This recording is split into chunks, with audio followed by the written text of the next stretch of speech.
Apocalipsis 12, del 8 al 11. Pero no prevalecieron, ni se halló ya lugar para ellos en el cielo. Y fue lanzado fuera el gran dragón, la serpiente antigua, que se llama Diablo y Satanás, el cual engaña al mundo entero. Fue arrojado a la tierra y sus ángeles fueron arrojados con él. Entonces oí una gran voz en el cielo que decía: ahora ha venido la salvación, el poder y el reino de nuestro Dios y la autoridad de su Cristo, porque ha sido lanzado fuera el acusador de nuestros hermanos, el que los acusaba delante de nuestro Dios de día y de noche. Y ellos le han vencido por medio de la sangre del Cordero y de la palabra del testimonio de ellos, y menospreciaron sus vidas hasta la muerte. La última conferencia que tuvimos sobre este mismo capítulo, estudiamos de alguna forma detenida la organización satánica, la organización angelical que está velada a nuestros ojos físicos, a nuestros oídos, a nuestro entendimiento, pero que sin embargo nos es revelado todo esto, lo que es el mundo espiritual, a través de las páginas de la Biblia, y desde luego es imprescindible la presencia del Espíritu Santo para poder comprender el mundo espiritual invisible que nos rodea. En esta noche vamos a ver que después de que comienza la guerra entre Miguel y sus ángeles, todo esto lo estudiamos la última conferencia, contra el dragón y sus ángeles, en el universo hay un conflicto cósmico. Y este conflicto cósmico tiene como protagonistas principalmente a los habitantes del planeta llamado Tierra, de nuestro sistema solar. La Biblia nos revela que en este planeta es el escenario donde se está llevando la verdadera batalla por las almas humanas. Porque los ángeles de Dios y los ángeles caídos de Satanás y los demonios, ya vimos que los ángeles caídos y los demonios son dos cosas diferentes, ya están condenados. En 2 de Pedro 2 dice la Biblia que los ángeles no fueron perdonados. Todos los que se rebelaron con Satanás están esperando solamente ser sacados, ¿verdad?, para ser juzgados, pero ya fueron sentenciados. Lo mismo que los demonios, que son espíritus o almas en pena, que no tienen cuerpos y que andan alrededor de nuestro planeta pululando por todos lados, se meten en animales, se meten en seres humanos. El ser humano, los psicólogos, los psiquiatras, los parapsicólogos no pueden entender estos fenómenos de personas endemoniadas y lo atribuyen a problemas mentales, a problemas de drogadicción, a problemas de alteraciones emocionales. Sin embargo, la Biblia es muy clara al referirse a estos espíritus que son reales y que operan dentro de muchos seres humanos. En el versículo 8, que es donde vamos a comenzar en esta noche, dice la Biblia que finalmente esta batalla final, porque no es una batalla que se libró en el pasado, ya lo estudiamos también, sino que es una batalla que se va a librar durante la gran tribulación y la ira de Dios. O sea, estamos ya en los últimos 2 o 3 años que le queda al planeta Tierra de vida y de oportunidad para la salvación, donde el diablo sabe que le queda poco tiempo y está operando y comienza el conflicto arriba en el cielo con repercusiones, repito, en este planeta. Entonces dice el versículo 8, el resultado de esta batalla cósmica: no prevalecieron. O sea, no tuvieron la fuerza, el ejército satánico para poder en la última batalla haber podido derrotar o vencer al ejército de los ángeles comandados por Miguel Arcángel, que es el arcángel o el jefe de los ángeles de Dios. Dice la Biblia, no prevalecieron. Esta palabra en el griego, ischuo, significa no tuvieron ya la fuerza suficiente, ni se halló ya lugar para ellos en el cielo. Antes de esta batalla final, la Biblia, lo vimos también en la última conferencia, nos ha descrito otras batallas en el cielo, donde inclusive en el capítulo 10 de Daniel, cuando Dios envió a un ángel, recordamos también, para contestarle a Daniel la respuesta y darle la profecía sobre Jerusalén y el pueblo de Israel, capítulo 9 y 10 de Daniel, vimos que el ángel enviado por Dios es detenido en el cielo, recuerdan, por el principado de Persia, que en aquel tiempo era el imperio que estaba predominando o gobernando en el Asia Menor. Entonces el principado, que es el representante, ya lo vimos también en la última clase, de del imperio que en aquel tiempo existía, detuvo al ángel de Dios y comenzó entre los dos una batalla donde el principado de Persia no dejaba que el ángel de Dios bajara y le entregara el mensaje a Daniel, el profeta de Dios. Y era tan grande el conflicto, lo vimos también, que tuvo el ángel de Dios que pedirle ayuda a Miguel el arcángel, para que viniera y lo ayudara en esta batalla y pudiera finalmente el ángel ser enviado y bajar y presentarse delante de Daniel y entregarle la carta, el telegrama, donde venía y estaba contenido todo el plan profético de Dios para el futuro de la ciudad de Jerusalén y de la nación de Israel. Entonces vemos que en ese conflicto un principado de Satanás es mucho más fuerte, o era mucho más fuerte, que un simple ángel soldado raso de Dios. Vemos que Satanás es el rey, luego siguen los principados que están en cada país actualmente, que son ángeles poderosísimos, con una autoridad delegada en ellos para poder tener ese control. Después siguen los gobernadores de las tinieblas, y después vemos ya en Efesios 6:12 que siguen los ángeles, los demonios rasos o los soldados rasos, que se les llaman huestes espirituales de maldad. Entonces el poder angelical es el más fuerte de Satanás. Después siguen en fuerza los principados, después los gobernadores de las tinieblas, y tenemos, ¿verdad?, finalmente a las huestes espirituales de maldad. Pero en este último conflicto, dice la Biblia, no prevalecieron. O sea, finalmente Miguel con todos sus ángeles se enfrentan a esta tercera parte de los ángeles caídos y los vencen totalmente. Y dice la Biblia, y no se halló ya lugar para ellos en el cielo. No solamente son derrotados en esta última batalla cósmica, sino que son expulsados del cielo. ¿Recuerdan ustedes en Job capítulo 1? Cuando la Biblia dice, y se presentó Satanás y los hijos de Dios delante de Jehová. O sea, todavía en el Antiguo Testamento y ahorita también los ángeles tienen acceso a presentarse delante de Dios. En Zacarías, que es un libro profético, se nos describe en los primeros 4 capítulos la actividad de los caballos celestiales, las carrozas de fuego, los ángeles, cómo viajan, cómo le entregan los mensajes a Dios, los ángeles buenos, los ángeles malos, etcétera, etcétera. Toda esta actividad actualmente se está llevando en el cielo. Pero aquí en este momento ya se acabó, ya no tienen lugar, ya no se presentan jamás delante de Dios y son arrojados para siempre del cielo. Después de esto, vamos a Apocalipsis 20, después de que sean arrojados del cielo y Satanás tenga la última oportunidad aquí en la tierra, en lo que se llama la ira de Satanás. Satanás será finalmente, al terminar los 1000 años, dice Apocalipsis 20, vi a un ángel que descendía del cielo con la llave del abismo y una gran cadena en la mano, y prendió al dragón, la serpiente antigua, que es el diablo y Satanás, y lo ató por 1000 años. O sea, durante todo el periodo de descanso de nuestras vacaciones aquí en la tierra, que van a durar 1000 años, no va a haber una influencia externa, invisible, en contra del pueblo de Dios en el planeta Tierra.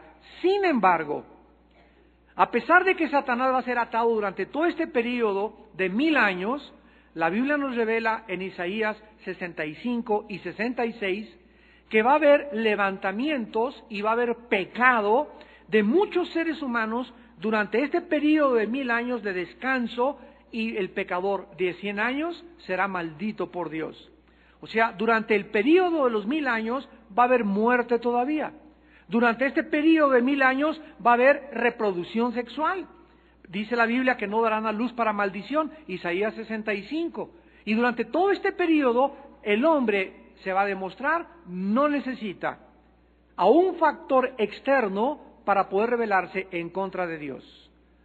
O sea que en las otras 6 dispensaciones o economías del pasado, en la que Dios ha trabajado con Dios de diferentes formas, se va a demostrar en el milenio que esa mentira de el diablo me lo hizo hacer, el diablo me puso esta mujer, el diablo me hizo caer, aquí se va a demostrar con el diablo atado por 1000 años que el ser humano no necesita un factor externo para rebelarse en contra de Dios.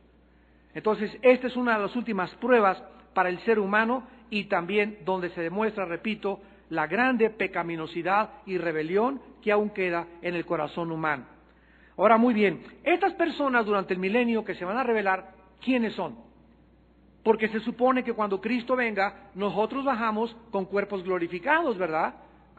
Pero la Biblia dice en Zacarías y en Isaías que cuando Cristo venga, va a haber muchas personas que están en las montañas, tal vez en México, allá por Puebla, por el Nevado de Toluca, por el Popo, no sé, a Mecameca, cantidad de lugares que cuando vino Cristo y vino este hecatombe, este holocausto internacional, la Tercera Guerra Mundial, van a sobrevivir la tercera parte de la humanidad.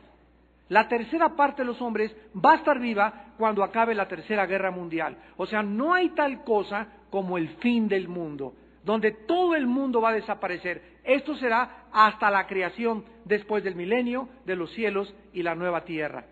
Entonces, cuando venga Cristo, baja con nosotros, porque nosotros fuimos arrebatados antes, ¿se acuerdan del arrebatamiento? Cuando venga Cristo, bajamos nosotros, ustedes y nosotros, con cuerpos glorificados.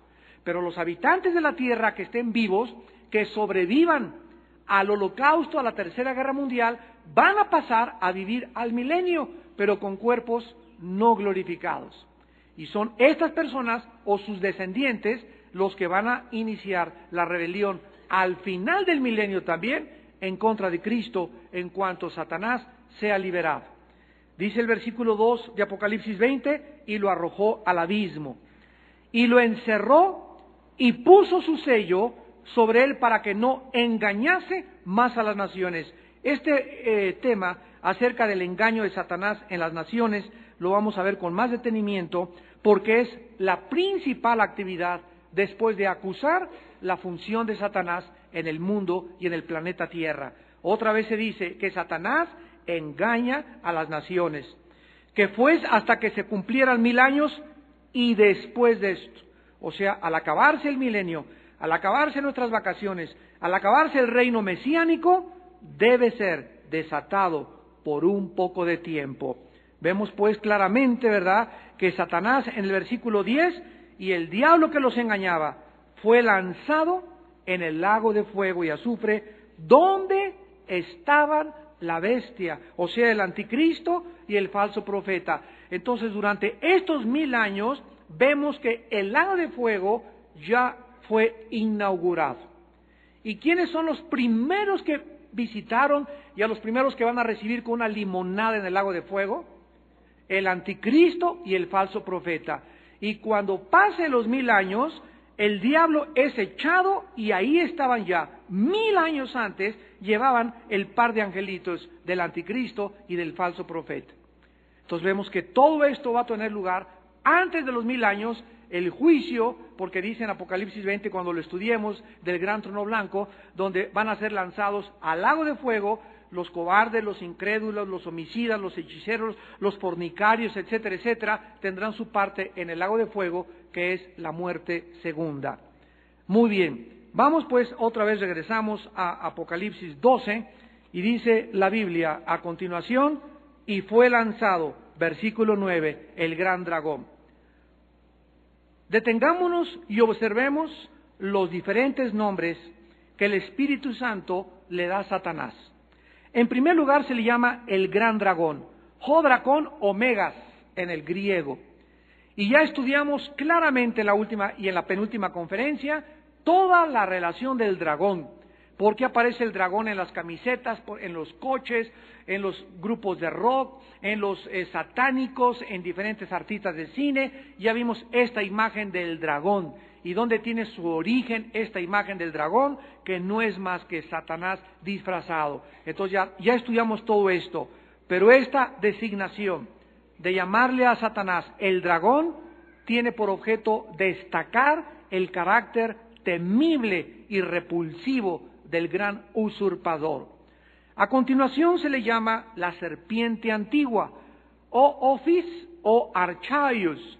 De ahí viene la palabra ofidio, es la palabra griega Ophis que se le da a la serpiente. Repito, de ahí se deriva la palabra ofidio. Sin duda este nombre, ¿verdad? La serpiente antigua, ¿hacia dónde nos lleva? Hacia el huerto del Edén. La primera presentación, el primer retrato, la primera aparición de Satanás en el planeta Tierra es en forma de serpiente. Y esto nos habla, ¿verdad? Claramente cuando el maligno produjo o tentó a la primer pareja humana para que cayeran en el pecado. Y este sustantivo que dice la Biblia, la serpiente antigua, no sugiere precisamente, al asociarlo con una serpiente, su sutileza. La forma como se arrastra una serpiente que es imperceptible, que no hace ningún ruido y que brinca y que jamás, el 99% de las veces, captura su presa o tira la mordida, es lo que quiere el Espíritu Santo enseñarnos acerca de por qué se le llama la serpiente antigua. Vayamos a 2 de Corintios, capítulo 11,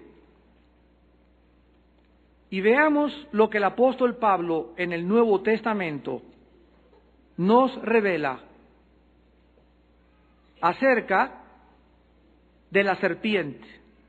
Es un versículo lleno de significado y profundamente maravilloso. 2 de Corintios 11, versículo 3.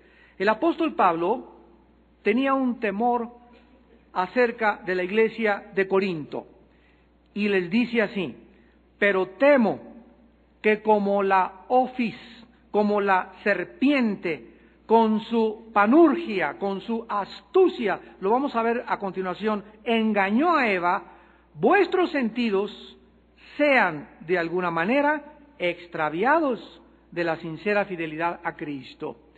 Esto es interesantísimo y me tomé el tiempo de examinar palabra por palabra en su lenguaje y en sus raíces etimológicas, y miren ustedes lo que el apóstol nos está revelando.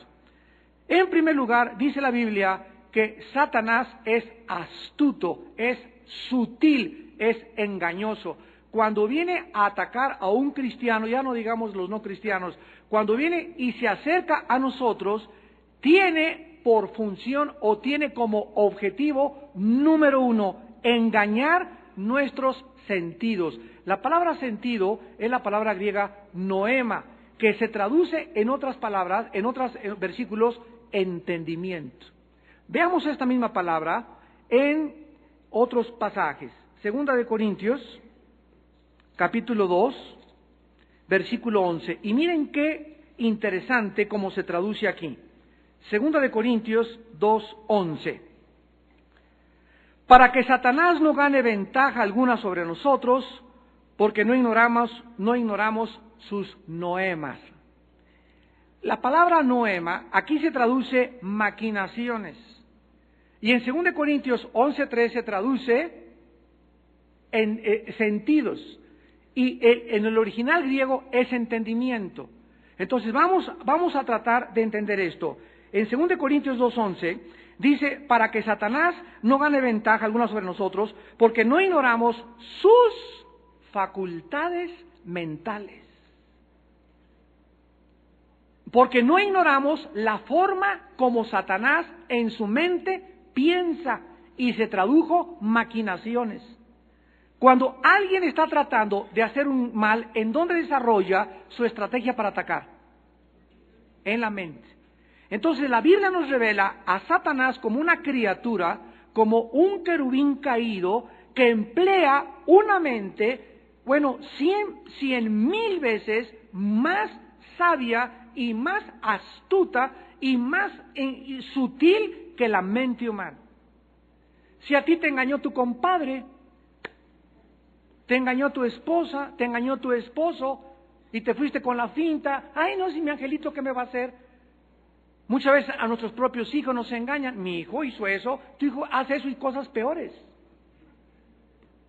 Te engañaron en un negocio. Si cualquier persona de una forma tan fácil, somos tan vulnerables y somos tan tontos y tan frágiles y tan débiles. Imagínense ahora la mente de Satanás para engañarnos.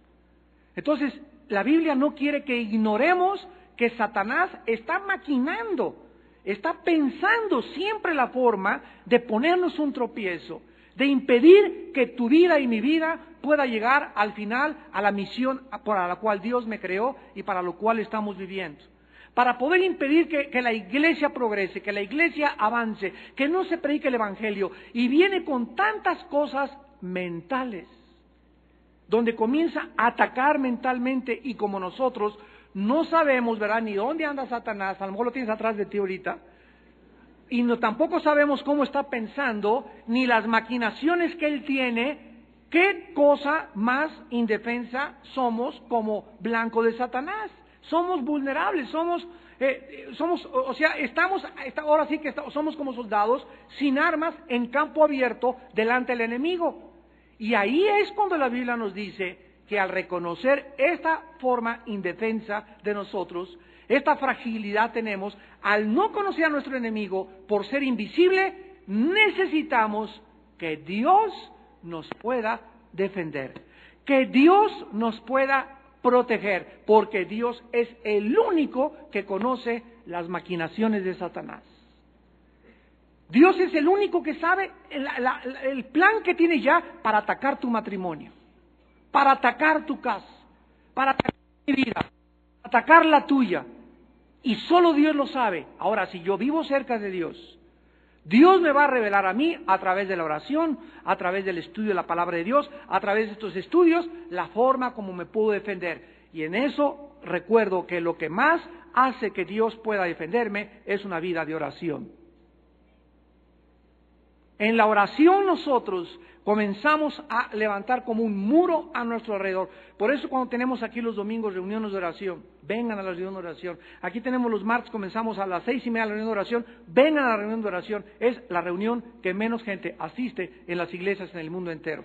Y es el lugar más importante porque es el lugar donde se entrenan los guerreros de Dios. Entonces, gracias a Dios de que como no ignoramos sus maquinaciones, ahora ven ustedes, en el caso particular que está en 2 Corintios 2, es un caso de amargura. Es un caso que se trató en 1 Corintios 5, donde en la primera carta Dios le dijo a Pablo que le dijera a los líderes que sacaran de la iglesia a un muchacho que vivía y se estaba acostando con su madrastra. Había un caso de incesto en la iglesia de Corinto.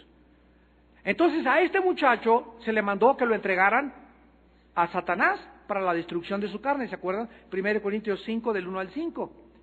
Pero resulta que este muchacho se arrepintió. Y ahora la iglesia, arrepentido el muchacho, tenía que volver a recibirlo. ¿Para qué? Para que este muchacho pudiera ser consolado y animado y darse cuenta que la iglesia es un hospital donde hay restauración. Y que cuando alguna persona cae, lo único que necesita es: Padre, perdóname, y la sangre de Cristo nos limpia. Ahora, esa persona desde luego necesita restauración, consolación, necesita cambiar las vendas, meterlo a la clínica, al hospital, ponerlo en la banca un ratito, pero nuestro deber es consolarlo, animarlo, sanarlo, y para que pueda otra vez meterse al camino. Pero cuando en una iglesia se castiga a una persona y la persona no quiere hacer caso y seguir viviendo en pecado, fuera. Fuera, agarra tu maleta y agarra carretera, porque contaminas a los demás. Se llama la disciplina de la iglesia. Y los líderes tenemos la obligación de disciplinar a los miembros que quieren insistir en vivir en adulterio, en seguirse acostando con su novia, en seguir robando, en seguir transando. Si tú no cooperas con Dios y con nosotros los líderes o los pastores para que te ayudemos, no nos queda más que decirte: búscate otro lado, vete con los mormones mejor. Pero aquí la iglesia es un hospital para los que quieren ser ayudados. Para: hermano, ya no puedo con la pornografía, hermano, soy homosexual, ven para acá, te ayudamos, te comprendemos y te vamos a sacar de ese hoyo para que seas una persona de bien y puedas tener tu identidad y tu verdadero sexo. Para eso estamos nosotros, para poder ayudar a la gente. pero el cliente, el paciente, tiene que cooperar con el doctor. Imagínate que llegues al consultorio, ¿verdad? Pues me duele aquí tienes estas medicinas, y sales y rompes la receta. Y llegas a los 8 días, ¿verdad? Me duele aquí, y la receta que le di, no, ¿para qué la quiero? ¿Sabes una cosa? Me estás haciendo perder el tiempo a mí, me dice el doctor, y estás perdiendo tú también el tiempo. ¿Qué estás loco? Te voy a mandar un psiquiátrico. Porque para mí que no tienes ninguna intención de querer mejorar. Entonces, es importante que nosotros comprendamos esto. En este caso, según de Corintios, si los cristianos de Corinto no perdonaban a este muchacho que se había arrepentido, Satanás ganaría ventaja, comenzaría a planear algo, y cuando Satanás ataca a una persona que no perdona, te destruye e impide que la gracia de Dios trabaje en tu vida.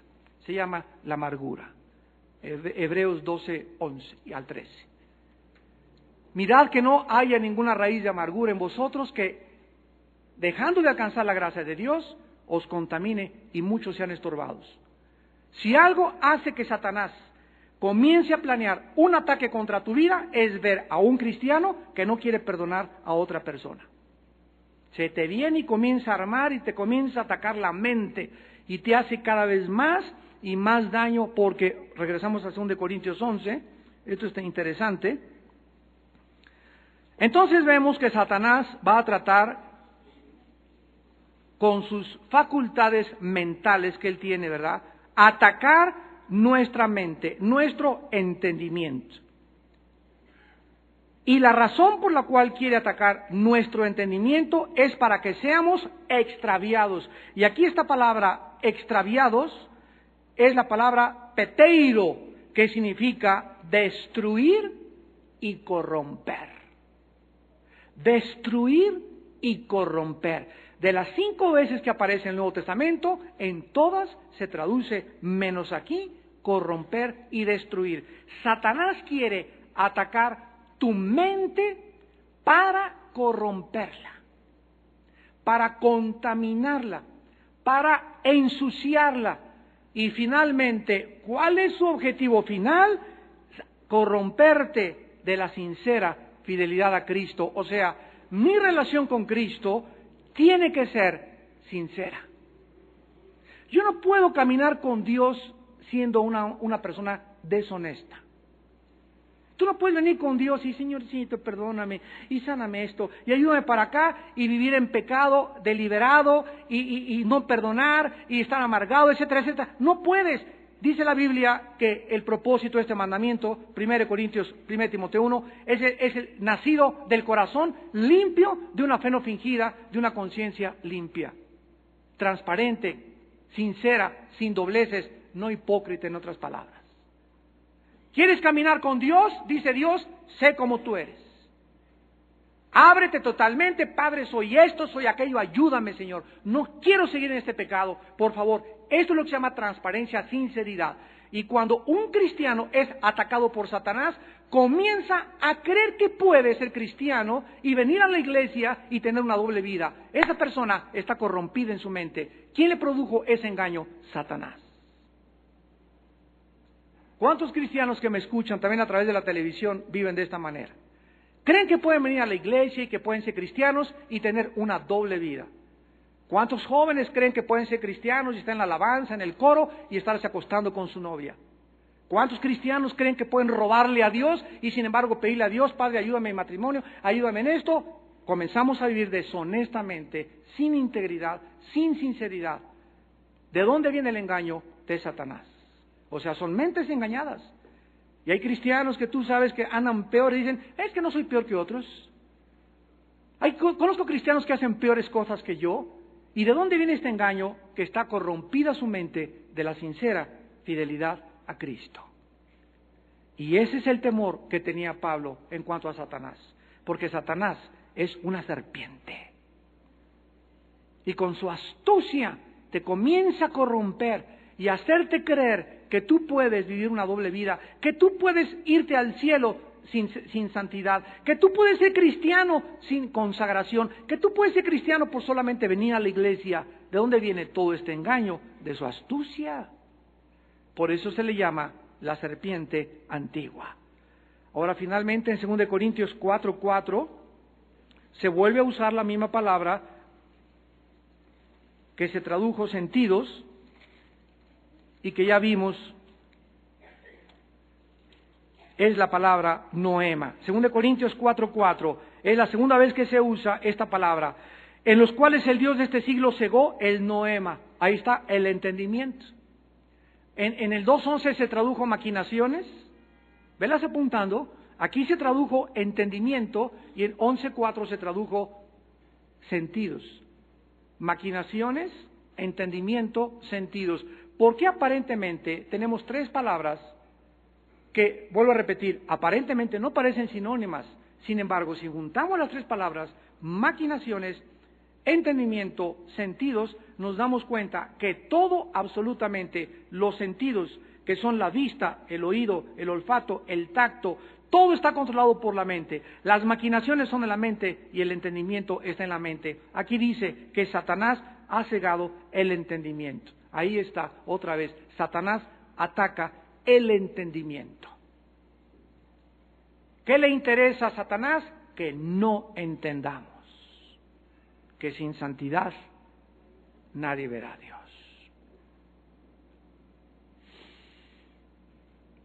En Mateo 24:32 en adelante dice la Biblia, como en los días de Noé será la venida del Hijo del Hombre. Escucha lo que dice. No entendieron. Comían, bebían, se daban en casamiento y no entendieron. Ahí se vuelve a injertar que el problema humano de los que van a ser llevados, arrastrados por el mundo, jalados por la corriente, atraídos por el imán de la inmoralidad y de todo el pecado, va a ser seres humanos que no entendieron. Dice en Efesios 5, no seáis insensatos, sino entendidos de cuál sea la buena voluntad para tu vida. ¿Por qué un marido no quiere entender que su esposa es vaso frágil, que la tiene que respetar, que tiene que ser ejemplo de ella, que es su oveja? ¿Por qué no entiende eso? Porque tiene corrompido el entendimiento. Satanás está operando en su vida. ¿Por qué una esposa no tiene que entender que no puede ser refunfuñona todo el día? Y jeringa a su marido, y muele a su marido, y friega a su marido. ¿Por qué no lo ha entendido? Porque Satanás en esa mujer ha corrompido su entendimiento. Pero es maestra de la dominical y presidenta de la femenil. ¿Por qué los jóvenes no pueden entender que no se manoseen cuando salen juntos? ¿Por qué a fuerza el joven tiene que tirar la mano, verdad? El hombre liga, el hombre elástico ahí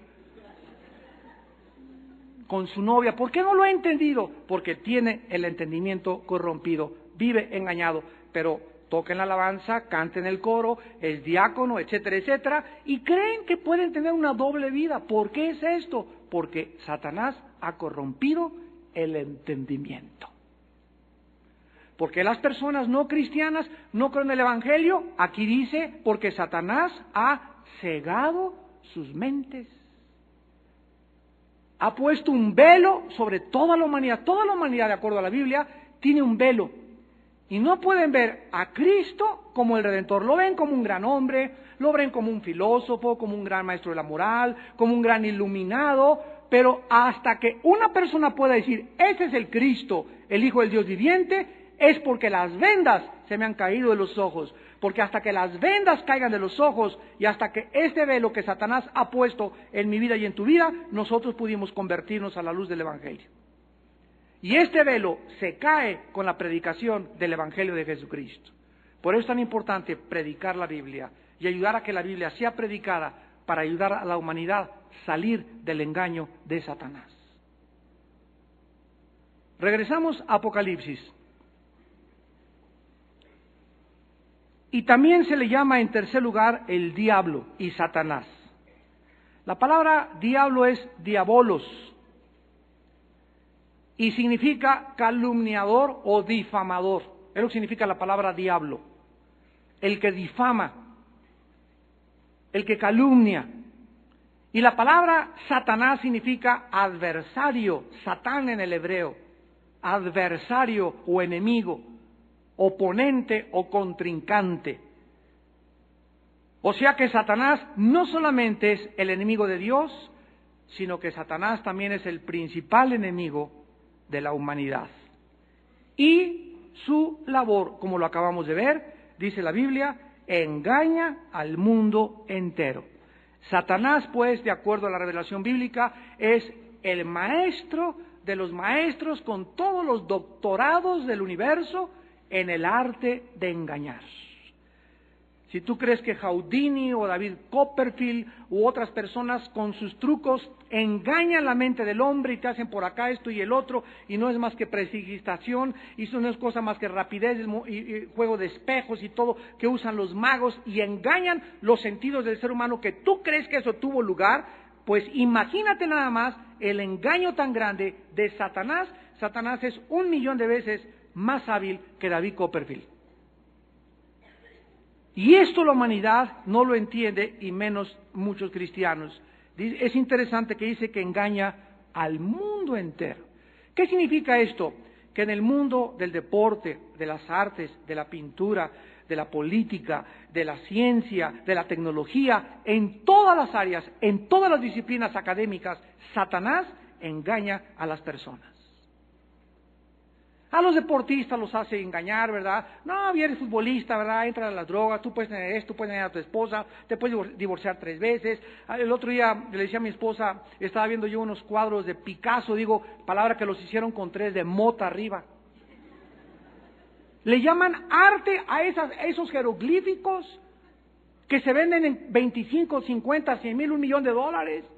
Ahí en Reforma hay una estatua que es un caballo, unas patas de una mujer, una cola de gallina y una panza de cabra. Y es la estatua, ahí está en el cruce de Reforma y Palmas, como una obra de arte. Ahí se aventaron un viaje de peyote que hizo eso. ¡Qué increíble! A eso le llamamos arte. Allá a Yasser Arafat le dan el premio Nobel de la Paz. Increíble lo que está sucediendo en el mundo. Y la gente no lo entiende.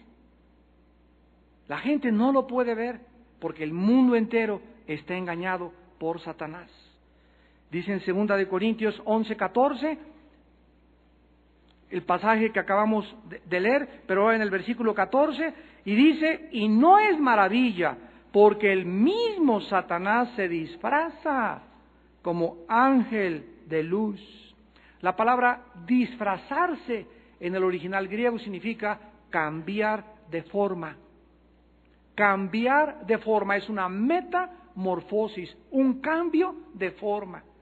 O sea, Satanás no va a llegar, yo soy el diablo. Ahorita ya está descarado, ¿verdad? Y por todos lados monstruos a los niños, etcétera, etcétera. Hay tantos monstruos, ya los niños no se asustan con nada. Está preparándose el mundo para que cuando vengan estas perversiones genéticas que ya vimos en la 5ª y la 6ª trompeta de Apocalipsis 9, los niños no se asusten ya cuando vean a un monstruo volar con cola de escorpión, con cabellos humanos. Ya todo lo que, los juguetes, todo está distorsionado ya para que los niños se preparen mentalmente y ya no se asusten con nada. Entonces Satanás se cambia de forma y se presenta como ángel de luz. Miren ustedes, hagan un estudio de las apariciones de los disque ángeles y de los que disque santos en la historia de la humanidad. Pues se me apareció, el otro día estaba en la televisión, una persona que tenía una cruz aquí con coagulada de sangre. No me acuerdo, un italiano que llegó a México, y también creo que en las manos, lo examinaron los científicos y era sangre coagulada en la forma de cruz. Lo entrevistaron aquí en México, yo vi la entrevista personalmente y le dijo al entrevistador, oiga usted, ¿cómo le aparecieron esas cosas, esos estigmas en su cuerpo? Y dijo, se me apareció un platillo volador. Y se bajó una señora y me dijo que era fulana de tal y que yo era el portador de este mensaje para la humanidad. Ahí nos damos cuenta, la mayor parte de la gente se tragó esta historia, se creyó esta historia. ¿Por qué? Porque están engañados. En primer lugar, este hombre traía un mensaje contrario al mensaje de la salvación y de la redención en Cristo en la Biblia. Por lo tanto, el mensaje de esta persona en la televisión, bajo el filtro de la Biblia y juzgado por la palabra de Dios, nosotros que somos cristianos, discernimos que esa persona está totalmente poseída por demonios. Y Satanás manda a un hombre con una cruz. ¿Quién iba a imaginarse con una cruz, no? Oye, pues si la cruz es de Cristo, ¿verdad? No siempre. Hay cruces del diablo también. Lo manda como un nuevo Salvador, como un nuevo profeta, como un nuevo Mesías. Cuando el gurú, el doctor Estrada, el Harashi Mashi, aterrizó en Los Ángeles, al llegar al aeropuerto, les dijo: ha aterrizado Dios entre ustedes. El Dalai Lama le dijo al Papa Juan Pablo II: yo soy Dios. Y cantidad de cosas, ya no me quiero extender, pero apariciones falsas, señales mentirosas, prodigios que aunque parecen sobrenaturales, la Biblia nos dice, no tienen su origen en Dios, sino en Satanás. Pero como el mundo no conoce el engaño, ni cómo procede el engaño, ni que hay una fuerza externa invisible operando en el mundo que se le llama en 2 de Tesalonicenses el misterio de la iniquidad, el mundo permanece engañado por Satanás. Repito, hasta que una persona se convierte, se le caen las vendas y vemos la verdad. Satanás dice en 2 de Timoteo capítulo 2, también se nos manda que nosotros, vamos a leer el versículo 24, 2 de Timoteo 2, 24 en adelante: el siervo del Señor no debe ser contencioso, sino amable, para con todos, apto para enseñar, sufrido. Miren ustedes la importancia de que todos los cristianos tengamos paciencia con la gente. Versículo 25, que con mansedumbre corrijamos con mansedumbre. No te pelees, no te enojes cuando alguien te discute, ¡ay, ya te vas a condenar!, etcétera, etcétera, ¿no? Sé manso para poder corregir. ¿A quiénes? A los que se oponen. Entonces, ¿qué crees que le platicaste a tu suegra ya del evangelio y ya se va a convertir a los 5 minutos? No, va a haber oposición y la gente nos va a discutir, y a ver esto y el otro. ¿Por qué? Porque sacan sus armas. Yo me acuerdo, yo me defendí 1 año contra mi hermano Alejandro. Mi hermano Alejandro me habló de Cristo, él se convirtió primero 2 años antes que yo, y le discutí, hasta lo amenacé que iba a quemar a la reunión de oración donde se juntaban los cristianos. Pregúntale a mi hermano todo lo que les dije. Una vez llegó otro hermano misionero, me dijo: te vas al infierno, y traía siempre una pistola, una 9 milímetros, aquí la saqué, le puse y le dije: vuelve a 6 meses y te voy a mandar yo antes al cielo, le dije. 1 año me estuve defendiendo, no, yo aquí el filósofo y psicólogo, que lo San Rampa, y que el cordón de plata, y que los viajes astrales, y que el Che Guevara, y que Peace and Love, y todos esos rollos, ¿verdad? Nos defendemos, ¿por qué? Porque no aceptamos tan inmediatamente el evangelio. Tenemos que defendernos y demostrar que no y que yo, y hasta que, ¿verdad?, Dios nos desarma y caemos, nos quebranta y le entregamos y decimos: Padre, tú eres el Cristo, el Hijo del Dios viviente. ¿Qué he estado haciendo? Perdiendo mi vida con otros rollos y filosofías. Pero la gente se va a oponer a nosotros, espéralo. Ahora, si nosotros tenemos esa mansedumbre, mira lo que dice la Biblia: por si quizá Dios les conceda que se arrepientan para conocer la verdad. Escucha: y escapen del lazo del diablo, en que están cautivos a voluntad de él. O sea que al acercarme yo a hablarle a una persona de Cristo, debo recordar que esa persona trae una soga así y el diablo está detrás así. La persona no lo sabe, ni tu suegra tampoco, ¿verdad? O tu mamá o tu tío, pero ahí tiene esa soga. Entonces, la única forma de romper esa soga no es quitándole, ¿verdad?, y jalándole así, ¿verdad? Porque el diablo nomás, ahórcamelo más, te dice el diablo, jálale más. La Biblia dice que presentemos con mansedumbre la esperanza que hay en nosotros, por si Dios les concede que se arrepientan. Es cuando la persona, Dios les concede, aunque tengan un lazo, a esa persona tiene una facultad libre, la facultad de libre albedrío. Esa persona, aún con el cuello de Satanás, puede, al tener la luz enfrente, si tiene la luz enfrente y le dice: sí, veo la luz, tú eres el Cristo, se rompe inmediatamente la cautividad y la persona queda hecha libre. Pero vemos cómo se pinta en la Biblia la condición humana: están cautivos. Si hay personas en esta noche que no son cristianas, traes una soga, es un esclavo. Y esta soga de Satanás, este collar que Satanás te ha puesto, cada vez te va a apretar más y más y más y más. hasta que sientas que no puedes con tu vida y por eso mejor me mato, mejor me tomo una botella, me escapo. ¿Por qué? Porque no puedes enfrentar la realidad en tus 5 sentidos, porque estás ahorcado, estás cautivo. Ningún prisionero puede ser feliz. Ninguna persona que vive en un pozo de desesperación puede alabar a Dios y estar contento con lo que Dios le ha dado. Y en Apocalipsis 18, versículo 23, se repite lo mismo. Dice Apocalipsis 18, 23, cuando caiga Babilonia, luz de lámpara no alumbrará más en ti, ni voz de esposo y de esposa se oirá más en ti, porque tus mercaderes eran los grandes de la tierra, pues por tus hechicerías fueron engañadas todas las naciones. La Biblia dice que hay un poder actuando sobre todas las naciones de la tierra, y este poder la Biblia le llama que es el poder de la hechicería. ¿Saben ustedes qué es la hechicería? La hechicería es el poder diabólico de controlar seres humanos. O sea, en Haití existe lo que se llama el vudú, cosa que practica el grupo los Rolling Stones. La última campaña le llamaron la campaña del gran vudú y de la gran Babilonia. No es coincidencia, no son coincidencias. Estas personas que practican el vudú, o los brujos verdaderos del vudú en Haití, agarran un monito y llega una persona y le dice: quiero que por $10,000 mates a un primo que tengo allá en Estados Unidos. Entonces, estas personas le clavan los alfileres a y comienzan a poner o una foto, a invocar ese nombre, y a través de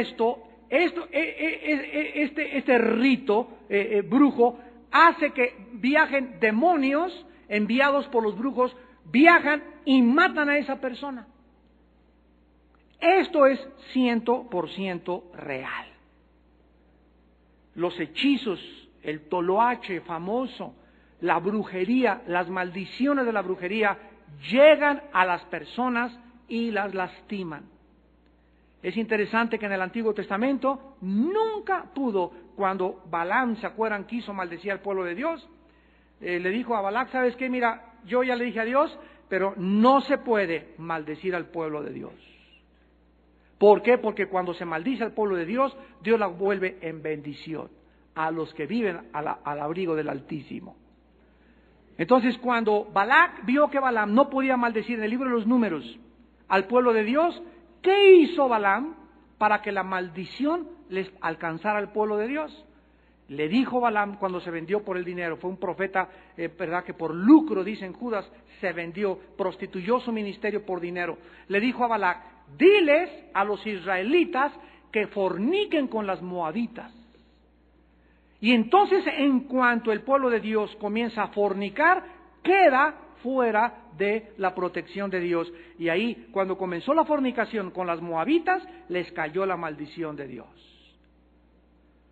Y esto nos habla, ¿verdad?, que el que habita al abrigo del Altísimo mora bajo su protección. El ángel de Jehová, Salmo 34:7, mora alrededor de los que le temen y los defiende. 1 Pedro 1:3 al 5, somos guardados por el poder de Dios mediante la fe. Deja de creer, deja de confiar, aléjate y vive en pecado, y si alguien por ahí te quiere echar una maldición, una bruja, te llega, aunque seas cristiano. ¿Qué es lo que nos protege? La santidad. Nada más, la santidad. ¿Ven ustedes con qué confianza puede andar un cristiano, con cuánta tranquilidad de que no tengo temor de nada? ¿Por qué? Porque caminas en santidad con Dios. El que camina con Dios vive protegido por Dios. Estás en los terrenos de Dios, estás pisando terrenos santos, y dentro de sus terrenos de Dios el diablo no tiene entrada, no tiene manera de poder hacerte nada. ¿Por qué? Porque tu casa está protegida. En tu casa no hay pornografía, en tu casa no hay botellas de alcohol ni de vodka, en tu casa no hay discos de Madonna, ni de Britney Spears, ni de Michael Jackson, en tu casa no hay marihuana, en tu casa no hay drogas, y esas cosas que metes a tu casa atraen a los demonios, y los ángeles se hacen a un lado. Se van a 3 o 4 cuadras los ángeles y pierdes la protección de Dios. Ya lo vimos también en la última conferencia, cómo actúan los ángeles para defendernos. pero tenemos que entender esto.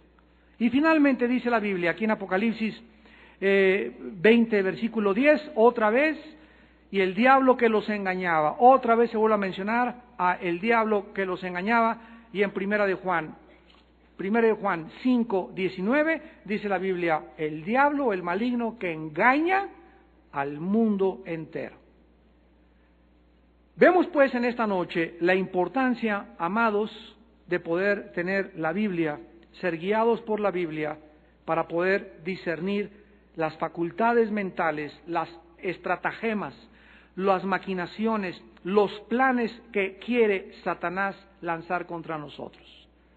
Y cuando nosotros podemos vivir en esta noche y decir, en paz me acostaré, y asimismo dormiré porque solo tú, Jehová, me haces vivir confiado, y confesar en esta noche mis maldades de este día, ponerme a cuenta si ser honesto con Dios, he hecho esto y aquello.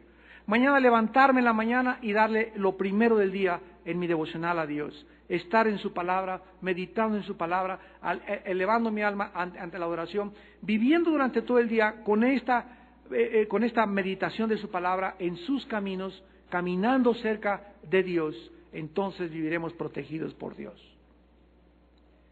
Y ya no tendrá de qué acusarte Satanás. Ya no habrá manera de que planee algo contra tu vida, contra tu matrimonio, porque él queda frenado, porque nuestro escudo es el Señor. Y el Señor es fortaleza en tiempo de la angustia. ¿Qué es la angustia?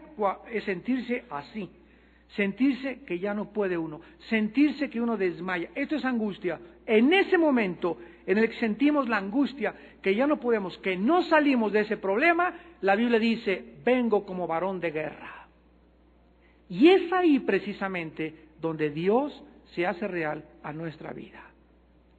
En medio de esa angustia se hace una luz, se abre el mar rojo y me dice el Señor, yo soy Jehová, tu castillo, tu fuerza, tu fortaleza, no tengas miedo. Oremos.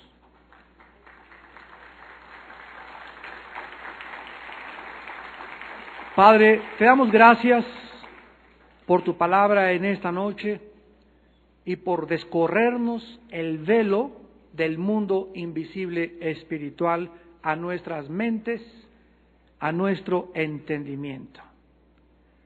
Te damos gracias, Señor, porque separados de ti nada podemos hacer. Te damos gracias porque ahora miramos a cara descubierta. Tus hijos ya no tienen ese velo que antes teníamos puesto por Satanás, donde no podíamos entender la cruz, porque la palabra de la cruz es locura a los que se pierden.